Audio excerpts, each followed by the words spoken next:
Welcome to the CWC Podcast with your host, David Selby, Justin Reed, and Andy Horton.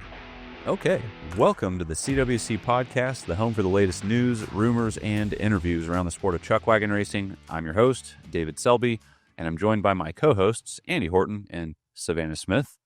On today's show, we're going to talk about the Baker-Spain Stampede, and we're going to share results from their event.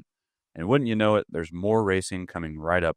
We're going to have Clay Robinson and Alex Slaughter from the RATS Wagon Race on the show to talk about everything we can look forward to in Camden, Arkansas, July 19th and 20th. It's all coming up. How's it going, guys? Awesome. Going well. I mean, Well, it is. It's taken me a couple days to feel human again after the last week, but yeah, it's what he is, right? Brother, preach on. Yeah. Oh, man. What a week. What a week. I mean, Yeah. where do you even start? I guess I it don't was know. big. It was big time. Yeah. I feel like the response on Facebook, I mean, it's been enormous. Every post I see, there's a tinge of immaculate, like just something that resonates as being grandiose, and then the commentary to support that has been pretty well all positive from what I can see. I don't know that anybody was upset. Yeah, man, we had a good crew.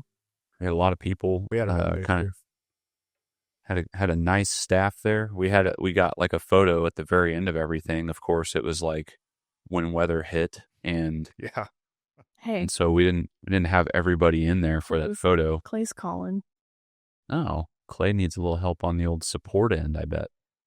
Got some good stuff happening. Got Clay and Alex getting ready to get on the show here, troubleshooting as always. But yeah, we had a nice crew for shooting. I guess what you'd say the culmination of everything we've been doing for this series, building Spain. And I mean, at one point we probably had 10 of us down there. I mean, Something like that. It was a lot. Mm-hmm. yeah, we had a full crew, and we even busted out some specialty stuff. We had the FPV drone flying around a little bit, getting some really nice footage. Stuff that we really haven't done before, stuff that we don't probably want to do at every race, stuff we can't do at every race, frankly, but that FPV drone pushes the limits of what we're capable of doing through the air. I mean, a drone that can, get out there and probably push 60 to 100 miles an hour in a matter of a second or two, going that fast. Blowing by some wagons, we obviously had to give good guidelines on where not to fly. You don't really want to be flying right in a horse's ear or in their face. So those are things we were trying to be very handled delicately. And, man, the footage looks incredible though. It just looks so insane. And I don't know what was like the highlight of the week for you, Savannah. What I guess kind of reiterate what your assignment was, and what were you enjoying about it? So I was just out with a handheld camera, kind of following some spectators earlier in the week. So Wednesday and a little bit on Thursday, and then into the weekend, it was following some teams that I had selected, and I was with the Desperados team, which kind of has their own little group going on, which consists of Desperados, the Johnson Outlaws, and Keystone Express. And I also got to hang out some with County Line Bunch and hear their multi-generational story. Yeah, and that was all deliberate. Savannah was the one that was really assigned the task of like, hey, go get the life of the chuckwagon racer / camper that comes to Baker-Spain, and we want to be able to kind of show that, through that lens, in this series. Because while all of us here know what it's like to go to a wagon race, what it's like to interact, what the people's names are, a lot of these things that are just very common to us, Yeah. to present this in a series that isn't necessarily about wagon racing, to give that story of like, here's what it is, here's what it's like for them when they come to the race. That's something that we want to be able to portray in this show, and to be able to show it to somebody that's never heard about it. And so Savannah had kind of that fun task and a familiar task, really, because That's what we do when we go to a lot of these events. But then we had other stuff, like Andy, talk about what you were really focused on in the week. What was I not focused on during the week? Setting up the podcast setup. This was my first outing for my trailer, completely full of equipment. I had owned it for maybe a week and a half or something up to that point. So learned Awesome. which it was awesome. I mean, I learned a whole lot and learned a lot of stuff that, maybe I want to change. It was the first trip out for my cable camera, zipline camera setup to put over the concerts. We got some good stuff out of that on the first concert, had a few technical difficulties after that. So got some stuff we got to fix there for sure. If we want to keep doing it, we'll make that decision as we go. But yeah, and it's significant because this cable camera, while we can't necessarily have a drone flying over people's heads like thousands of people during a concert at night, right? This cable cam ran from the tip of the peak of the stage, basically, or the edge of the stage, up top, across to the pavilion, across the way, and you were able to slide that thing back and forth and get not only a cool shot of the artists, but like shots of the crowd, things that we wouldn't otherwise be able to do. Just a really cool perspective. Yeah, it was pretty neat, and it was even perspectives that the AV crew there that they weren't able to necessarily get any other way. So we even sent them a feed of that, and then they could actually put our camera feed on the big screens on the video walls. So that was pretty cool, and they did use it quite a bit. So yeah, so that was fun, and they really appreciated that too. So super good guys to work with. Yeah, man, those guys. And they're Premier AV. Thanks. Okay. Yeah. I'm trying to remember all their names right now. It was like Travis and Ryan and Kevin. Yep. And those guys were just so good to work with. They were there all week. I mean, they were there from the first Saturday when Rhonda Vincent came in for Bluegrass all the way through, Saturday night, but even like Sunday, we still had the main audio guy there, Dave Mason, who still had stuff set up for the production for the races. And I bet he's regretting that a little bit after that weather came in. Yeah, probably. But oh man, what a production. And I have heard everybody kind of saying that, what a production, what an experience. I mean, last year was a huge experience, but I think that it just went to another level. Oh my gosh, yeah. Yeah, and we say that every year. We've said that the last 3 years in a row that we've went in there. It's like, oh my gosh, look what they've done. Yeah. And you don't expect to be in that position again every year. You come in and you go, wow, you couldn't have dreamed that they were going to add that much to the place in a year. Yeah, man. Yeah. I mean, I could go on and on about it. I mean, there's just so much remarkable stuff about the event this year, especially for me, because I've been there all year. Savannah's been going there with me as well, and she has been filming there this year. And just knowing what's going on behind the scenes, I genuinely think it's very, very interesting. I think it's got mass appeal and interest. I think that this series is going to be something very unique. I think that people are going to like it. And even when you peel back the layers of the general appeal of putting on an event, of a guy that does that, a guy that has a vision that does that, and has the resources to do that, I think that there's mass appeal to the why behind a lot of it too. There are some things rooted in faith there. I think that the believers that are out there that are looking for content that's appropriate can find something in this. I think that the people that want to have a little bit more faith, that are tested in their faith, get to see an example of people who are not perfect, but also maintain a great relationship with God, with their church life, and the people out there who have struggled with addiction. There's an underlying theme for those people in this.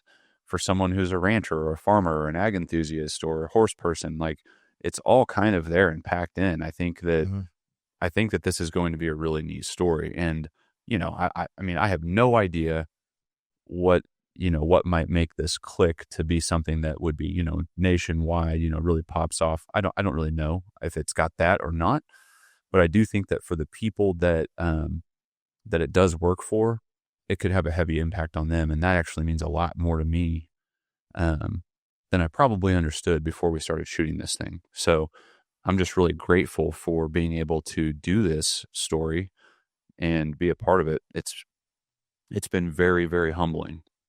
Yeah. But yeah, I mean, other pieces of the week, I mean, it all started early on. We've got concerts. There's the Monday night and Tuesday night. You got a Chuckwagon dinner. You got a steak dinner Tuesday night, respectively. There Thursday night they kicked off church night. They had Stephen McQuarter. They had Kane. Two awesome artists, bands. Stephen McQuarter was especially important to this event because he himself was had struggled with addiction. Mm-hmm. And was able, his testimony means so much to so many of these people that were there to see him, and he meets with them before he does a meet and greet with them before he goes out on stage. He gets on his soapbox and he started preaching a little bit, like speaking to people, like just speaking like really, really strong words about just calling people out, like God is real and this is real. And it moved you, it moved you to be there and to see it. I hope that translates through video as well. And then you move through the week and you've got these other great artists that are very well nationally known. And yeah, I don't know if it culminated on Friday or Saturday. I think Friday might have been maybe the true numbers pinnacle for like people coming in. Oh yeah, no doubt. And then Saturday was kind of like this, so Friday was, help me on my artists here. Whiskey my Myers. head's, yeah. So we have Whiskey Myers, which is like you're on a commercial level, like just huge, very, very polished production. Yeah. Cassius Culpepper, he opens the thing and he was my favorite artist on the week. I like that. I really liked him. Yeah. Yeah. He was awesome, dude. Yeah. I've listened to his stuff like since then in the car. I'm just like, this guy's going to be on my playlist. So I really enjoy his music. Super soulful. Got to meet and talk to him and interview him and hear his story. He was in the Navy 5 years ago, and then all of a sudden COVID hits. His friend buys him a guitar and he starts learning how to play music. And I did not know that. I didn't know you got to interview him. That's pretty cool. Yeah, man. 5 years later, that guy is writing his own music and he's like played at the Opry and he's opening for a very, very big band. Yeah, no kidding. And yeah, I mean, he is on a rocket ship to the top right now, at least to relevance. I don't know. I mean, some people kind of get to a certain point and they just live in this. He will be well known. I will declare that. Like, he will be well known, whether or not he hits John Mayer status or, like Miranda Lambert or, like these really, really top tier, like $1 million acts or whatever. I don't know, but he will be, I think, a household name kind of artist at some point. I just think he's really good. It was cool to see his eyes just like light up whenever he saw what was happening at that ranch, Yeah. It was a neat interaction because I'm like putting a GoPro up out on the edge of the new building on the second level just to like see all the people first time here. And he's just like, his eyes are real big. I'm like, welcome to this place. This place is, completely crazy. And he's like, man, I've never seen it like quite like this. This is awesome. Like he is from the South. He's got his music is very Southern influenced. But he hadn't really been to something like the Baker-Spain Stampede. And so, I hope that he's another one of those guys that comes back and does another act there. I think it's awesome. And then, I feel like Saturday was kind of like a different kind of pinnacle because you have all of the campers there. Mm-hmm. They're all there, all of the Chuckwagon racers. And so there's this huge turnout out there on the ranch for the race. And so you feel that. And so that to me is like a different peak that you're getting to. Maybe it's not quite as high on the numbers of people, but it's like this, you're finally hitting the pinnacle of the events for the week that's not concert based. Right. And, that was a great turnout. 130-ish teams. Yeah. It was good. Fantastic. It was a great race. It was a really good race. Yeah. And I guess one of the notes, one of the things that we also have very good footage of, we didn't have Andrea Frelix, and her people did not come out last year because they had some really tough luck prior to that. Yeah.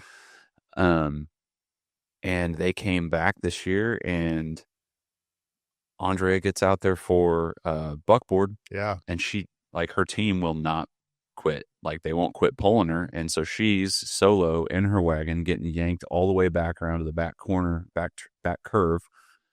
And she has no control of her team, and she just has to bail. Mm-hmm. And we have this beautiful shot of her bailing and just sliding on the ground and then getting up, and it's up for interpretation, like what she's actually thinking. She's probably like, holy crap, I'm so glad I'm alive, Yeah. But it kind of looks like she just like, oh, yep, I'm up, and I'm kind of mad that my team did that. Like, it kind of looked like that on camera. And I was like, are you a little sore from that? She's like, yeah, I feel like I got hit by a wagon today. So that was the day after. It was pretty funny. So glad she's okay, though. I mean, like, I saw that happen. I was just like, oh man, that's like having another, like, a tragic turnout would have been just so bad. But instead it was a great story. It's just a cool story for her. It looks like they had a great weekend. It was good to see. And the guts it took to make that call that fast. Mm-hmm. And all right, and do that. Time to go. I mean, I'm jumping out. I mean, I saw that. I think it was Tom. It was Tom. Tom sent me that. Tom got that. Yeah, that was crazy. And he sent me that. And I was like, oh my gosh. Yeah, that was wild. Jumping out of like a moving vehicle or a wagon or anything like that is not like you see in the movies. You don't just roll and stand up most of the time. And so when it does happen, it looks pretty dang cool. I mean, this was going down that little slope too, so it was not flat ground. She bails out going downhill Into the vehicles. Mm. Yeah, it was crazy. Well, pretty good couple of days of races. And because we had the rain in the first part of the day, it was a very, very mild day as far as the temperature goes. We weren't just sweat. I mean, we were sweating it out, but we weren't getting sweated out of there. I think with probably like my key, if I was going to complain about anything, it would just be that there were so many teams combined with the bronc stomping, which was like right in the middle. 12, they ran 12 broncs. It just became it was a very long program. And, I mean, how do you really prepare for that when you're going from what it's been to being as full, and you're not going to turn competitors away for the racing. It's a sanctioned event. And so, and that's not even really a complaint, that's just like, hey, I probably would have been cool with being done like 30 minutes or an hour sooner, but I was also running around videoing, and I was probably more tired at that point than other people. Yeah, but I mean, there wasn't like a giant break in the action where we were all sitting around. I mean, like there may have been a slight, Andrea's thing or something, but like other than that, I mean, there wasn't like a whole ton of just waiting on people, which was really good. Like, I think they ran it very well. Oh yeah. No, I mean, and I have to give a big nod, like, to the association. They've traveled well, and they've managed and produced at a high level at the races this year. That's been really cool for me to see this year, because they have implemented new things. They have cracked down. They've gotten more disciplined, and I've seen the difference between this year and last year, even with their production, and that is pretty cool to be able to confidently say to, a big racetrack owner or a big venue owner, like, hey, you don't need to worry about what we're doing. Like, we got it. Yeah. So kudos to the association on what they're doing with the production. Pretty proud of that. Pretty proud for that. Absolutely. Yeah. I think they did a great job. Oh man. So yeah, big time. It was a lot of fun. Any other remarks that you guys want to share? I mean, I guess the only other thing for me is just like how I feel about the series. I feel like it ended well. I was personally waiting for just like that little bit more drama at the very end of the week. So it's your fault. He brought the rain. Yeah. You know what? They did a rain dance. Okay. I saw it. They brought it Indian. They brought it Indian. Is that politically correct to say? No, it's not. But you know what? I don't care whether they meant to do it or not. They did a rain dance, and it's just like we all learned about as children that you do a little dance, and here comes the rain.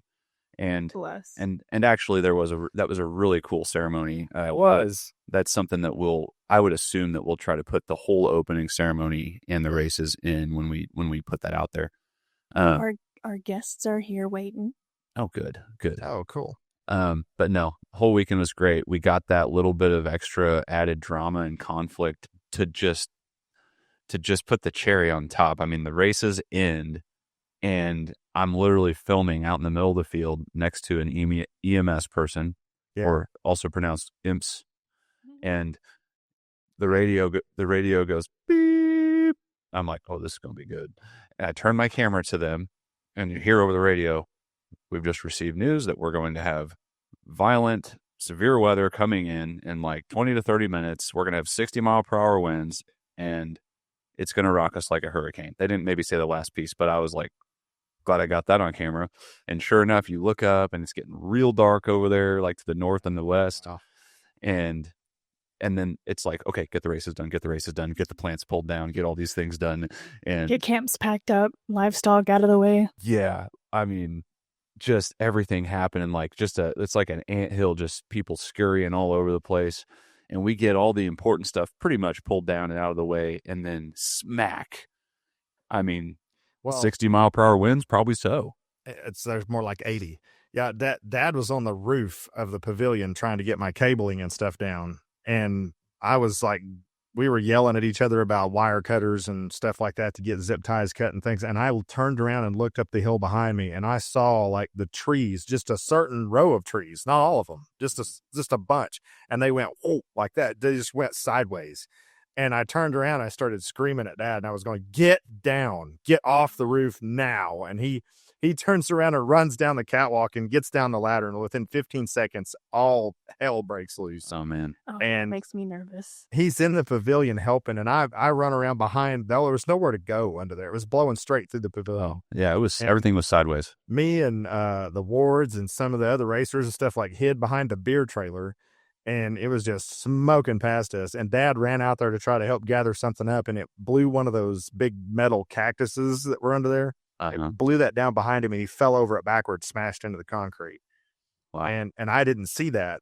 Yeah, I didn't even see the fall. But Todd Elder, he asked me later. He said, is your dad okay? And I was like, he seems to be fine. I don't know what you mean. He's this dude. He really hit hard. Like he hit hard. And he had a little scrape on his arm, and that was it. But speaking of Todd, like big shout out to Todd, man. That guy wears like 50. He wears like 50 hats up there. And hey, I want to show my battle wound because I got hit by some fence. I was by some fence. I don't know if you can see this. Your mic's, yeah. Can you see that? How did you get hit by a fence? I was standing in front of the fence, and then it blew over and hit me. Oh. Okay. And I was all good. It stung a little, but I was also like on an adrenaline rush because 60-mile-per-hour winds. Yeah. And also I was like, well, this is, we're filming this. Like, I'm not going inside. We got to ask. I looked out across the field, and here comes Clay on his little tiny bike in the 60-mile-per-hour winds, and the racetrack barrels and beer cans and pool noodles and everything you can imagine is flying at him. Wait, there's footage of this. I don't think so. We needed footage of this. I didn't have a camera on me. Pouring rain. We needed footage of this so bad. Like, you got to ask him about this when he gets on here, because that's a great segue. Let's get him on here right now. Yeah, let's do it. It was crazy. They disappeared while we were talking, so we are no longer in our waiting room. Oh, they're probably still troubleshooting. That's pretty funny.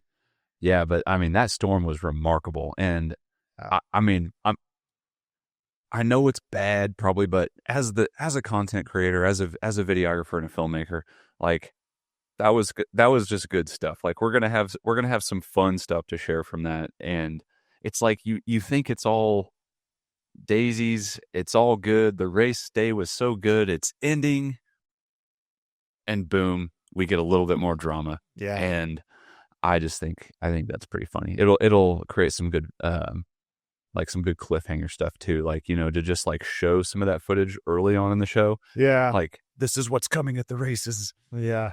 And yeah, that's just awesome, man. Yeah, so our horses we have 10 by 10 pins that we portable panels that we take, and we basically build pins, and we take T-posts and drive them down on the corners, and we put those 10 by 10 canopies up, and we wire that all together, so it's pretty stable. Yeah, it shredded those canopies on top of the horses. So like we go down there and everything's just hanging on our horses, and our horses just standing there like, what's going on, guys? What is happening? And so, everybody was good though. Yeah. We had to dig the horses out of the canopies, but they were fine. I don't know how, but wow. Well, and I don't mean to make too much light of what was kind of a dangerous situation, obviously, but I didn't hear that there was anything serious that had happened. So if that did happen, apologize for making so much light of this.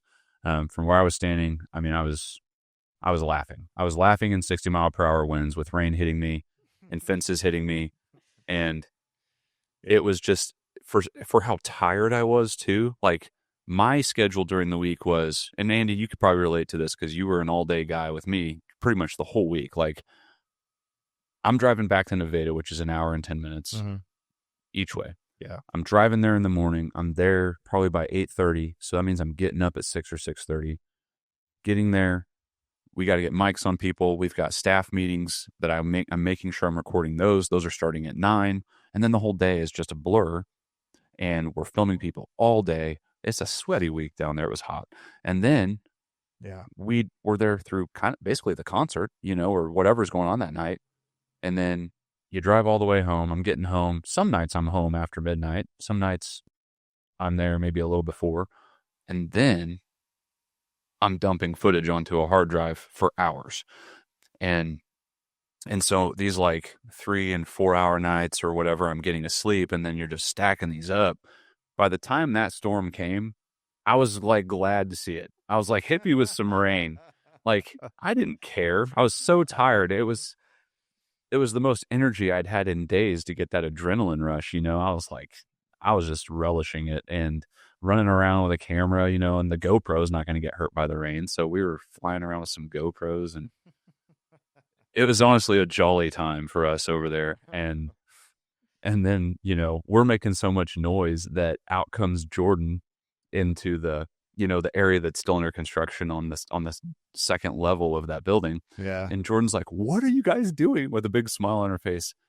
I'm like, "Oh no, Jordan." And I go over and I grab her legs to hold her down, like as if the wind's going to blow her away. And it was one of those things. I'll just remember that moment for the rest of my life because it was just so chaotic. Well, speaking of chaos, our guests are here.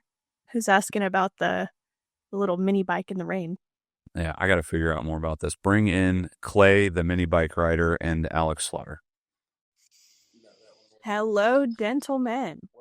So you guys did all that work to get this production up and going, and now you're just sitting there on the phone with the camera turned on. He's coming. We've got all kinds of things. There's actually a dinosaur behind us. Oh man. Well, it's good to see you guys anyways. So it looks like you got some new branding going on there on the shirts. I'm gonna say that's RATS Wagon Race. Wagon Races. Wagon Races. All right. That's pretty cool. It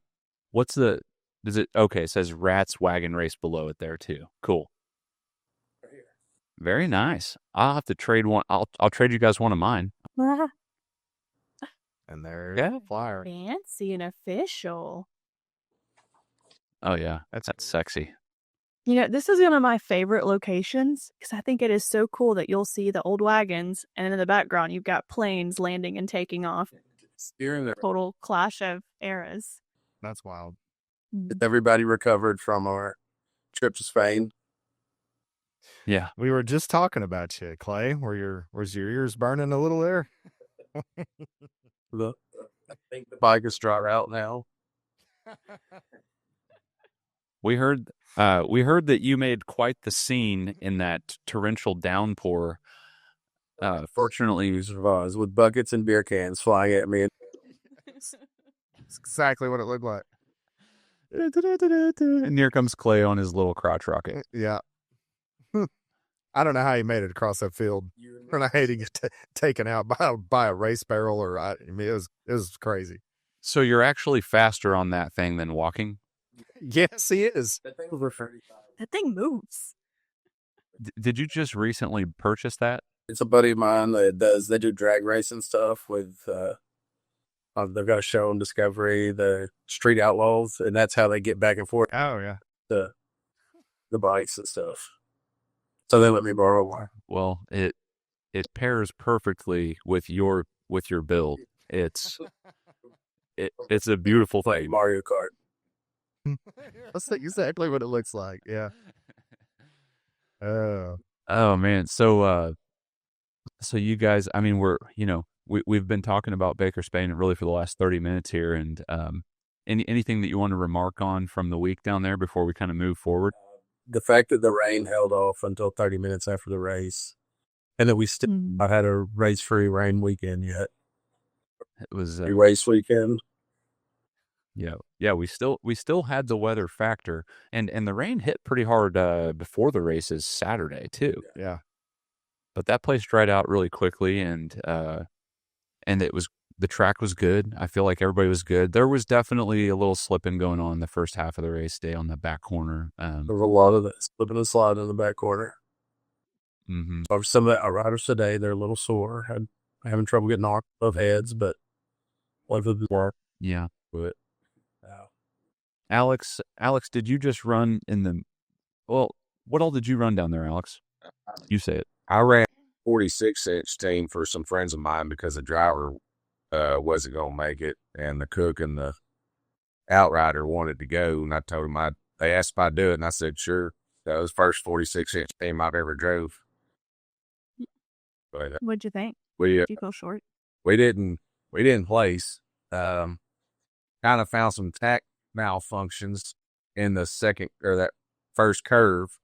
That was a little painful to watch trying to turn that, but we got new bits in their mouths and did it again Sunday, and they turned a lot better.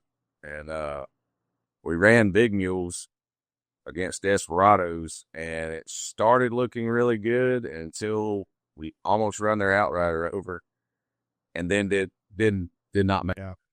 Man, we about sent us and Desperados in the parking lot together, and it looked real good till it didn't. And there were a few of the wagons had to slow up for outriders or mow them down. And I think they kind of told them, tomorrow I'm not pulling back for you, so you better not be in front of me when I'm going to make this corner.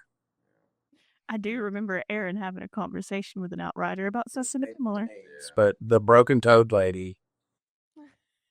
Broken-toed lady. Yeah. She was not having it. She Oh.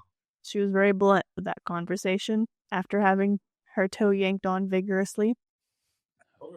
Hey, Alex, it was broken. Alex, so overall, what would you remark on, what would you have to say about the track there, and to your, can you give some voice to what changes they said they were going to make next year? You talking about this year at Camden? Yes, this year. Yep. The guys that work for Jerry have been filling in dirt. No, I'm sorry. I was back up just a little bit. I just meant as far as the track. No, that track. I say it all the time. It looks easy, but it's really. I mean, if you ain't on your P's and Q's in that turn, you will end up close to the spectators and the vehicles that are parked on the side. It's a real fast, and it don't. If it rains, it gets slippery, but it's not a mud fest out there. It's got good hard ground. Every year I've been there, and I think my 5th year there. We went to, me and Tristan used to go to it when it was still an outlaw race. and we fell in love with it. And there's just a lot of good people in Missouri. We have a lot of Missouri friends that we went because of them and a race, basically. Yeah, but Very cool. well, it's one of our favorite tracks to go to. We went to it when it wasn't even a sanctioned race, and enjoyed it. We were like, we'll keep on going. So The last 2 years, because Josh has made the trip to Whiskey Ridge, and I've said if he can make the trip to us, I can make the trip to him. So it's always nice to see somebody at somebody else's race. Mm-hmm. yeah, but Clay went with us the first year that well, not the first year, it was 3 years ago. yeah, 3 years ago we went, and it's still an outlaw race, and we gathered up like almost 10 Arkansas Association teams, and we all went as a group. Now we camped 2 mile back 40. Yeah. Okay. Let's decided that was way too far from the track. There's a picture on Facebook, like 10 wagons on one side by side. It looked like a train going over the track. That's awesome. Like warmed up by the time we got there. Well, it's a good week. We're excited to kind of move forward and segue toward the next one that we'll go to is your race down there at Camden. So what are some of the things that we can look forward to? What's changed? What are people looking forward to this year? What's the work been like behind the scenes? All right. We have a swimming hole this year.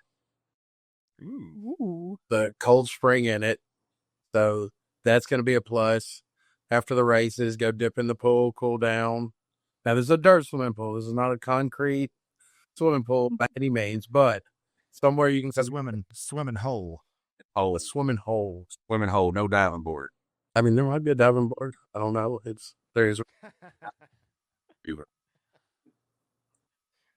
That's a third place for a cool down spot. We got some good bands coming in starting Friday night. Roots and Revival. We've got Roots and Revolt is Friday night. Saturday night, we've got the Kyle Thompson Band opening up for the Clay Logan Band.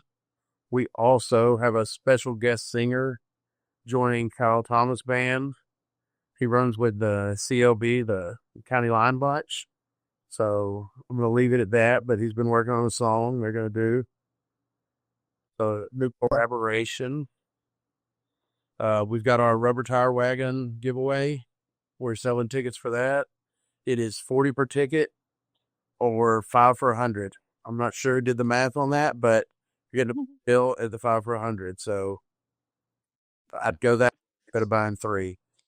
Trying to give it to the racers. Trying to do something for the racers and to help make our end meet, because the payout is the crunch part of this whole deal.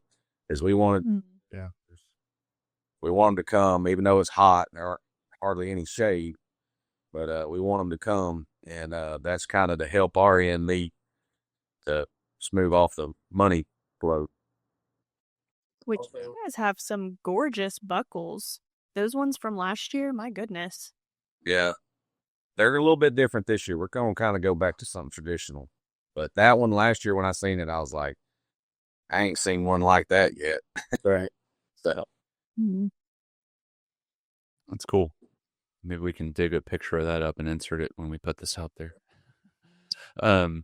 So the track going to be the same? Anything changing out there? I know that we had some sandy spots, some spots that kind of slowed people down last year. What's changing on the track? So that's kind of been a hard deal to deal with right now. Is he still has the ATV part going on, but I did go out there yesterday and look at it, and it looks incredibly night or day difference from last year. Well, all that sand, there's a drop last year too, is settled. Yeah, and they I think they actually said they pulled the sand up, which I don't know why. I'm not a dirt guy, but they did fill in a lot of dirt out there. And I'll say this, I drove my Prius out there about 25 miles an hour, and I was like, if this car can take it, I'm sure a wagon can. I'm pretty sure. Yeah. Beat your time in the Prius and the Jeep any day. You want to line up on the line? I'd rather line bugboard team in the Prius. Okay. Or if they let that fly. Oh, well, let's make sure that we do it at RATS Chuckwagon Race first. We'll do an unsanctioned Here's- match race. Todd, you bring your new Jeep. I'll put my new Jeep. We'll run them at the track, around the barrels.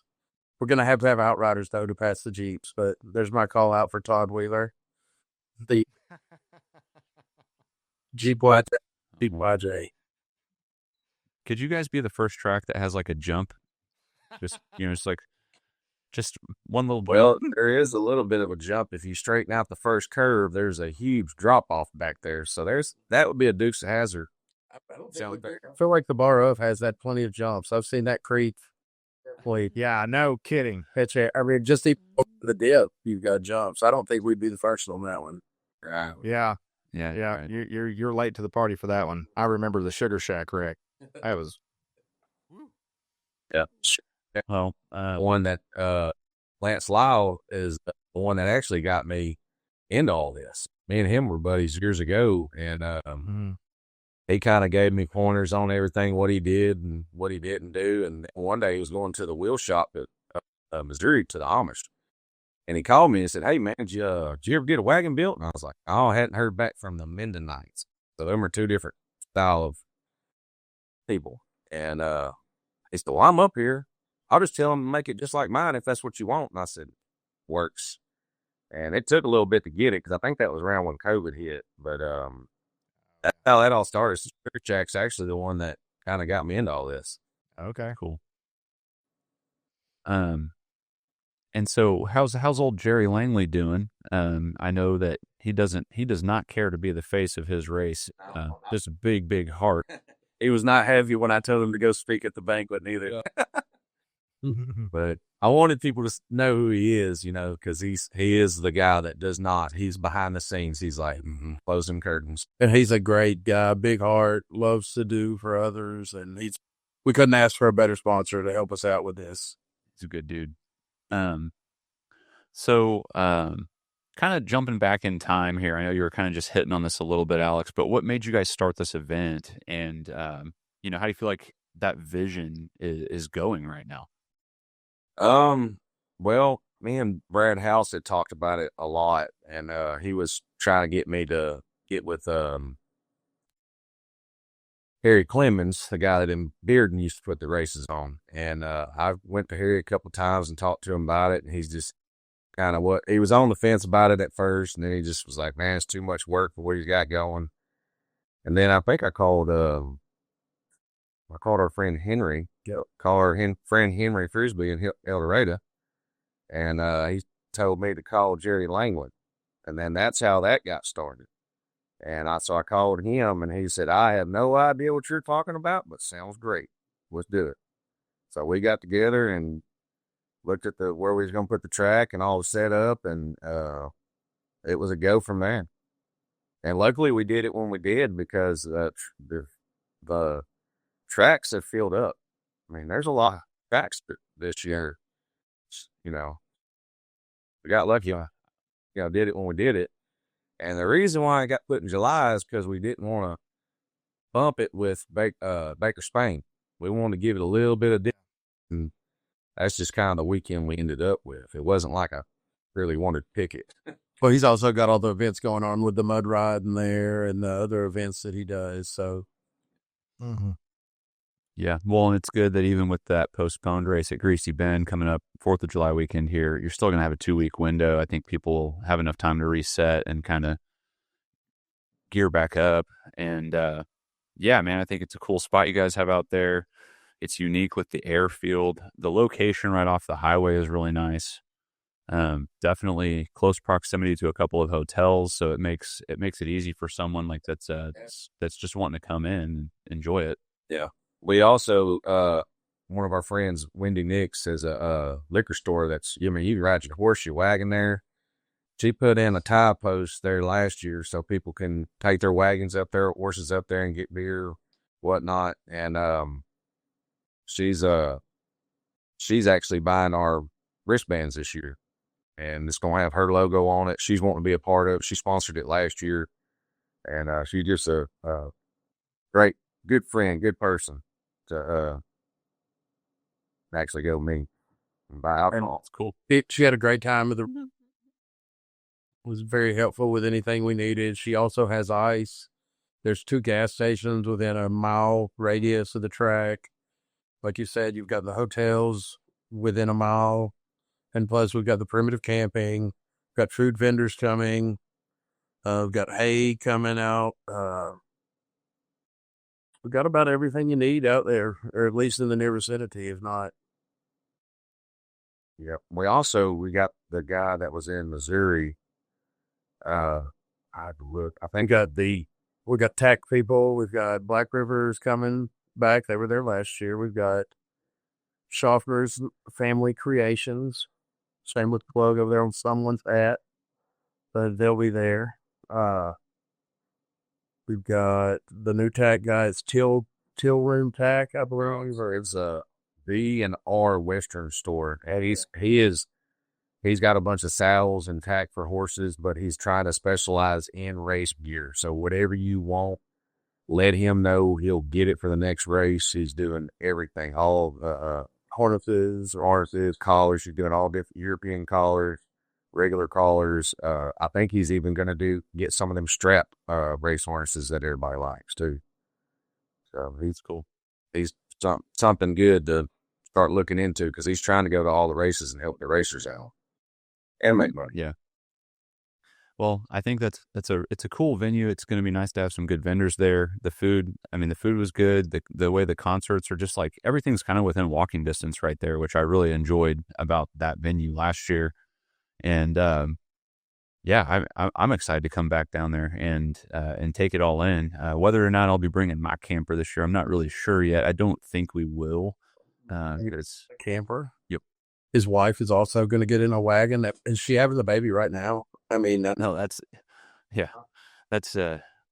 assuming we're having this baby, probably we think it's going to be on the 4th of July. We think that's what's happening. So I don't know. I will have to see how she's feeling at that point. I would love to get her to some more races. After the baby, she's going to race before David does. That's what she don't make bang. Oh man. I believe it. Ooh, she's very confident. Yeah, she would probably do it. She'd probably do it. And she didn't want to start with anything smaller. Right. Yeah. Well, that would. I'm going to do it. I'm doing it big. If she gets super involved, that will change a lot of things in our lives because we do not have room for anything on our 0.6 acre lot for having any of our own stuff, which maybe doesn't really matter. But yep, it's we're excited. We're excited to get down there. Whether or not I'm going to have the family, I just don't know that yet. But I've made it clear that I want to start getting my kids out to more of these events because I want it to be a part of their lives, and it's such a good thing for all the kids that do come out. Is it Samson? That's Samson and Stevie. Yep. Meet Samson this past weekend. Yep, that was his first time to come out to one. Well, I say that. He was out at Malvern. He just doesn't really know the difference, you know. But first time he didn't get to come out to Malvern this year, I don't think, because we just had too much going on. But I'm going to start getting these kids out to these races. I want them to be a part. I want them to mingle with all the other kids and see that hard work is good, and a little bit of stress and having to get over the difficulty of doing something is good. There's growth there, and I just love the people, and everybody's so welcoming. I know I could let my kids go run around and they'd be fine. So, yeah. So I guess one of my last questions I have for you guys is like, Clay, what's the thing you like the least about working with Alex? Oh, he's just so prepared. Like, there have been so many things that I'm thankful that I asked him about to make sure that he had them covered. And of course he did. I was not running around. I like that. Thinking when my head cut off on my day off that I was going to rest after Baker-Spain, but I think it's going to be okay. And likewise, Alex, what's your favorite thing about working with Clay? It wouldn't probably happen. He's been a lot of help. It takes this is not a one-man job, and it's a crew for sure. And he's definitely helped me more than he's done a real good job with everything. It's a good thing we're right on the part because I could have choked him yesterday.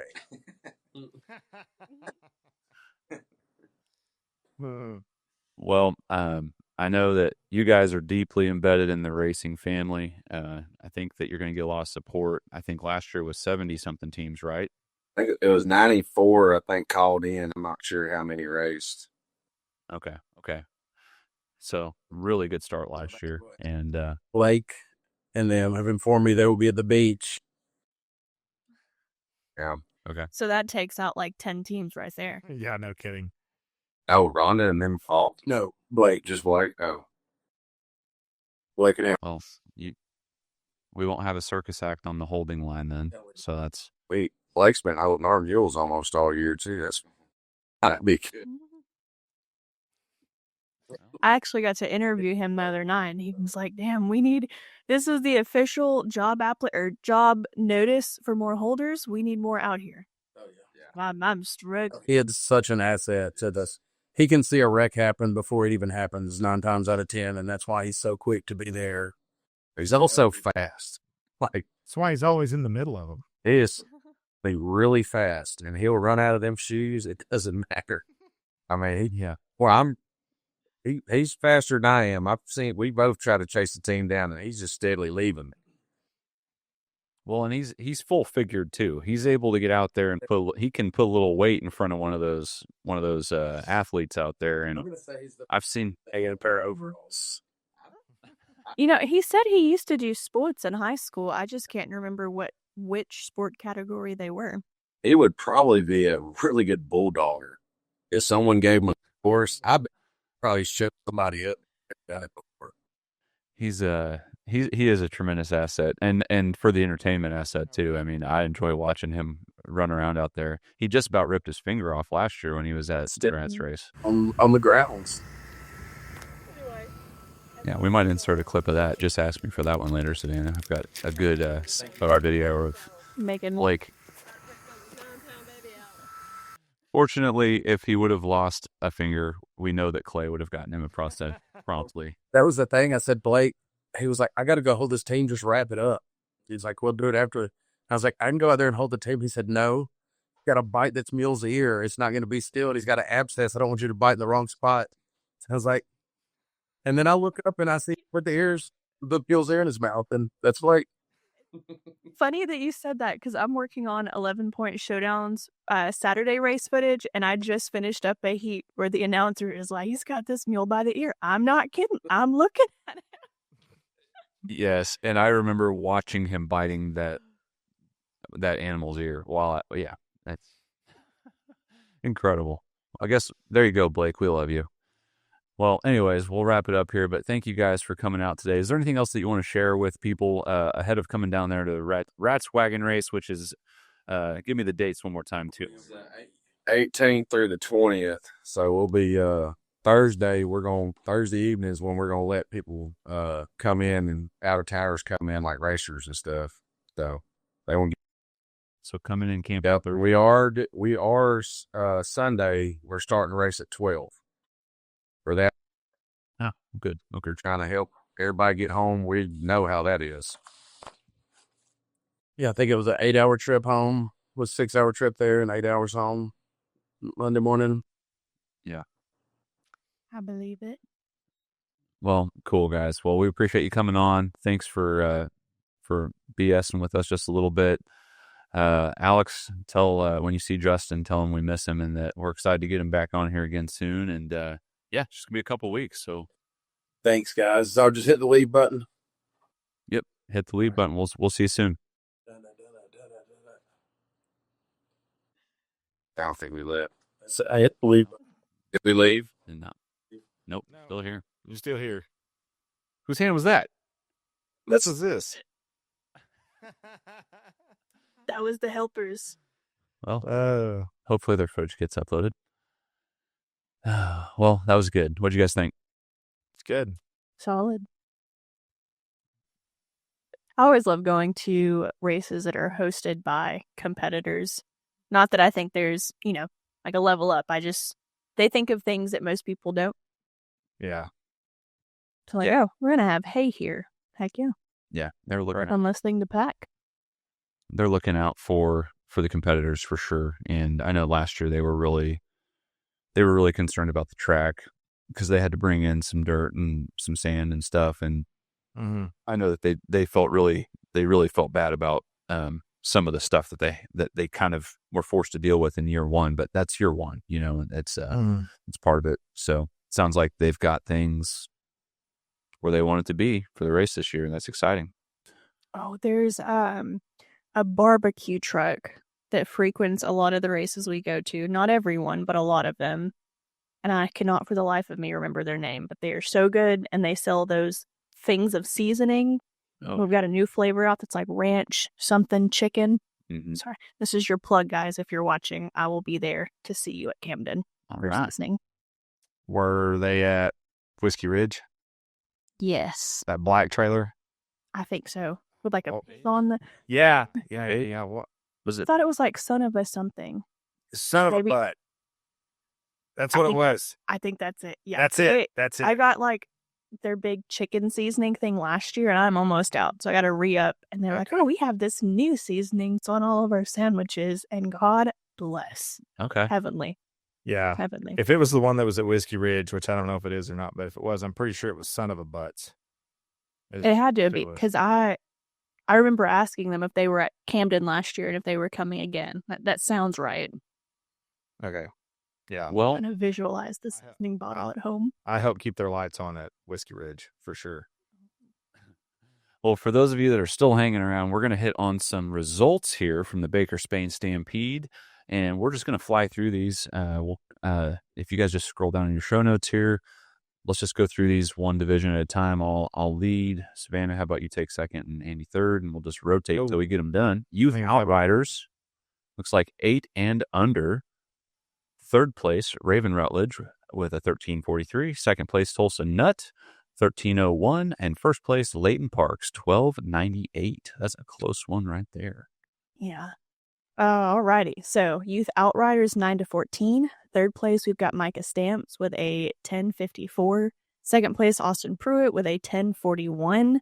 And then taking first place is Callie Hart with a 10:15. And she's a part of that Desperado crew that I got to hang out with some this weekend. She rides that big, pretty roan horse.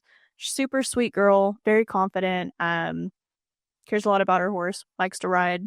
And it turns out her dad, Brad Johnson, was the one that my dad took his mare to a couple weeks ago to get bred. David, I don't know if you remember. I was like, oh yeah, my dad just called me. We're like middle of a work day filming, and my dad calls to tell me he's bred his mare. Oh, nice. That's the gentleman he went to. Yeah. Okay. All right. Big Horse Rubber Tire. Third place, High Low Hard and Fast with a 53.75. Second place was the Flatlanders with a 51.07. And first place was BS Racing with a 46.76. Oh, yeah. 46-inch Mules. Third place, Hickory Plains Outlaws with a 50.92. Second place, Ain't Scared, 50.65. And first place is Sue's Pond with a 50.30. All right, 46-inch ponies. Third place, Hell's Bells Hot Flash with a 45.72. Second place, Out of Nowhere with a 45.42. And then first place, Outlaws, 45.38. Ooh, the Dang, those are all Outlaws, real man. close. Those Outlaws be doing work. Yeah. Mhm. All right. 52-inch ponies. Third place, Daddy's Money with a 44.06. Second place, D&D Farms with a 43.75. And first place was Tennessee Whiskey with a 42.37. Whiskey. 52-inch Mules. Third place, Diamond KC, 49.19. Second place, Hickory Plains Outlaws, 46.81. First place, Coming Undone with a 44.16. Not even close. All right, buckboard. Third place, Roland F, 44.75. Second place, Triple J, 42.74. And first place, Full Throttle Loca. And then we've got two teams that did not place, but I thought it was unique. We've got Freight Train and Rarin' to Go. That was a husband and wife rivalry. They called each other out so that they didn't have to run by runs, but could also, figure out who was faster. And I got to say, Full Throttle Loca, man, you guys are tearing it up out there. And I know they're chomping at the bit to get back over to Clinton this year and hopefully get some unfinished business done over there. Right. All right. Youth Ponies 8 and under. Third place, Delilah Nutt, Going Nuts number 2, 14.76. Second, Wade Nutt, Going Nuts number 1, 14.43. First place, J.D. Pennington with the Outlaws, 14.09. Big Mules, third place, Foolish Pleasure, 47.94. Second place, Catch 'em If They're Loose, 45.03. And first place, Dumb and Dumber, got it done with a 42.26. And I know that we were chasing Desperados around, and I know that they were running quickly out there, but yeah, just couldn't get it done. I mean, it just goes back to having to have everything go right. Didn't have the outrider, maybe didn't have the track work in their favor. So that's, a lot of tension mounting there. I think Big Mules, which we'll be featuring this year for Great Wagon Race Season 3, keep your eye on what's happening in that division, because there's a lot going on and there's a lot going off, if you know what I'm saying. Perry Murdoch has lost a little bit of weight, trying to speed up that wagon a little bit. Yeah, when we were hiding from the storm, I think it was Josh was trying to give Perry a donut or something, or snacks or something, and he said, "No, I can't have anything because Mark says I got to get down to my fighting weight." So, incredible. Yeah, Love it. All right, Youth Mules 8 and under. We've got second place, Suede Wiles, Hickory Plains Outlaw, 1766. First place, Coy Beth Lyle, Beautiful Disaster, 1714. And then since this next one's short, I'll knock out Youth Mules 9-14. Second place, Easton Parks, Buck Wild, 1904. And first place, Austin Pruitt, Ain't Scared, 1834. all right. Youth Ponies 9-14. Third place, Austin Pruitt, Split Decision, 15.30. Second place, J.D. Bradley, Outlaw Stampede, 14.88. And first place, Tucker Lewis, Spendin' Daddy's Money, 14.34. Oh, yeah. Good job, kiddos. Classics. Third place, Foolish Pleasure, 47.94. Second place, County Line Bunch, number 3 with a 52.77. And first place, Dizzy D, despite losing, I believe, 2 wheels on Sunday, if I remember right, finished up with first place with a 51.40. You notice in a couple of these, it's that experience that's taken that first place, whether it be Big Mules with Dumb and Dumber or with Dizzy D. I mean, the dude, there's something to be said for knowing what you're doing. Mm-hmm. Except for on the wheels. Keep your wagon wheels on. Fun. Yeah. Well, maintenance. Get it out now. All right, Adult Land Rush Wagons. Third place, Little Bit of B&B, 1611. Second place, Say When, 1534. First place, Campbell Game, 1493. Campbell Gang. For some reason, that sounds weird coming out my mouth. Yeah. All right, Adult Land Rush Outriders. Third place, Campbell Gang, 12.50. Second, Say When, as in win, like winning. Okay. 12.56. First place, Twisted Spoke, 11.91. That is fast. Yeah, and the 4-up 52-inch Mules. Second place, Diamond KC, 46.11. First place, Coming Undone, 42.32. And that puts a bow on the Baker-Spain Stampede. Look out for more content to come. We've got Building Spain. We are working on that pretty much as we speak. We have got our editor working in the background, and she's been doing awesome. And if you were down there, you probably saw before the concerts, we had the promo, the trailer that was playing out there on the big screens through the system, which was awesome. And I think that that's going to be a really neat thing. So real quick here, we are not going to Greasey Bend this weekend for the 4th of July. We will be at home, probably shooting off some fireworks, maybe us having a baby, but we are going to run through these lineups really quick with you guys, just to call these out. So again, let's just breeze through these. Greasey Bend lineup: Youth Outriders 8 and under, Clayton Whitworth, Raven Rutledge, Lydia Roper, Jagger Pennington, and Tulsa Nutt. Youth Outriders 9-14. We've got Austin Pruitt, Ellison Whitworth, Callie Hart, Livy Killens, Micah Stamps, and Bear Smotherman. Big Horse Rubber Tire, County Line Bunch, Freight Train,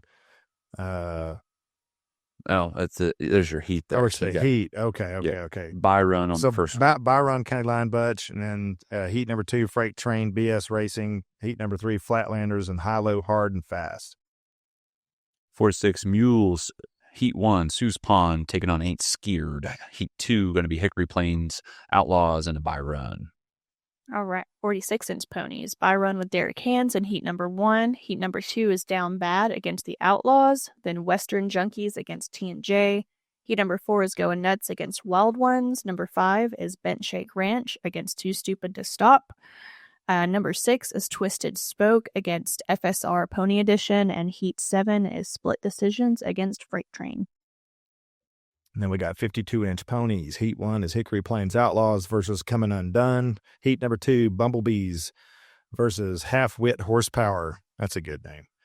Heat number 3, American Outlaws versus Fort Smith Horsepower. Heat number 4, Diamond S Express versus Piney Creek Express. Heat number 5, Derek Hands versus Crossroads Express. Heat number 6, Outlaws versus Desperados. 52 Mules. Heat 1, Pitch and a Fit taking on Coming Undone. Heat 2, Buckeye Bandits and Hickory Plains Outlaws. Heat 3 is a Byron for Triangle S. All right, Buckboard. Heat number 1 is going to be Rarin' to Go against Twisted Spoke. Heat number 2 is Keystone Express against Freight Train. Number 3 is Bad Company against Fast Cattle. Heat number 4 is going to be LA Hot Sauce against Bar H Ranch and Rodeo. Number 5 is Bumblebees against Full House. And then number 6 is going to be a Byron with Crossroads Express. Then we got Youth Pony 8 and Under. Number 1, Going Nuts. Number 3, Tulsa Nut. Heat number 2, Too Stupid to Stop, Suede Wiles. Number 3, Outlaws, Jagger Pennington. Number 4, Going Nuts. Number 2, Delilah Nut. Number 5, Freight Train. What's that say? Tumber May Tuttle. Number 6, Too Stupid to Stop, Catch Wiles. Number 7, Bent Shank Ranch, Riley Pillow. Number 8, Going Nuts. Number 1, Wade Nut. All righty. And we just keep on pushing down here. Help me out here. You're on 8 and Under. Youth Pony 9 to 14. Okay. Number 1 is going to be Split Decision, Austin Pruitt. Number 2, Outlaw Stampede, J.D. Bradley. 3, Derek Hands, Ellison Whitworth. 4, FSR Pony Edition, Abe Beatty. 5, Desperados, Kyler Weaver. All right, Big Mules. Heat number 1 is going to be Going Nuts against Driving Daddy Nuts. Number 2 is going to be Outlaws against Lady Mule Skinners. Heat number 3 is Freight Train against Diesel Donkeys. That's also a funny name. I love that name. Heat number 4 is Desperados against Hog Eye. Number 5 is Triangle S against Sue's Pond. Heat number 6 is Diamond S Express against Too Stupid to Stop. And that last heat is going to be Bar LL against the Flatlanders. Then we got Youth Mules 8 and Under. Number 1, Clay Ain't Scared, Clay Myatt. Number 2, Hickory Plains Outlaws, Waylon Roughton. Number 3, Hee Haw Express, Bucket Lyle.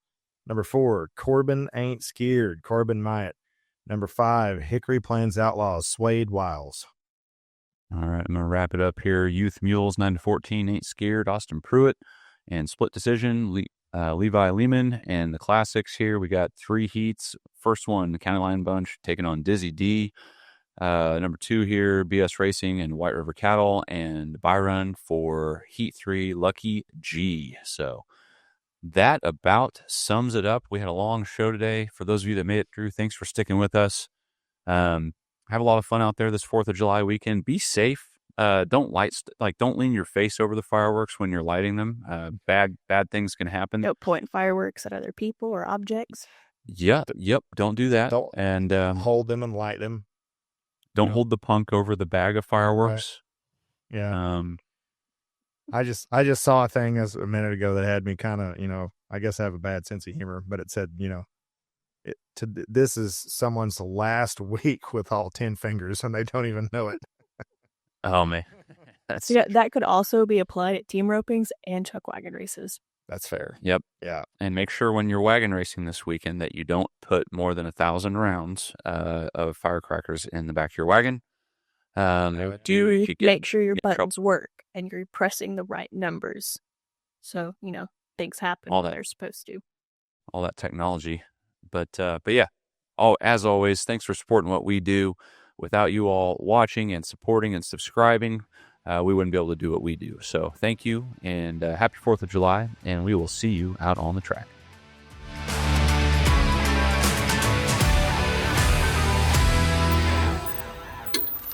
Thanks for listening to the CWC Podcast.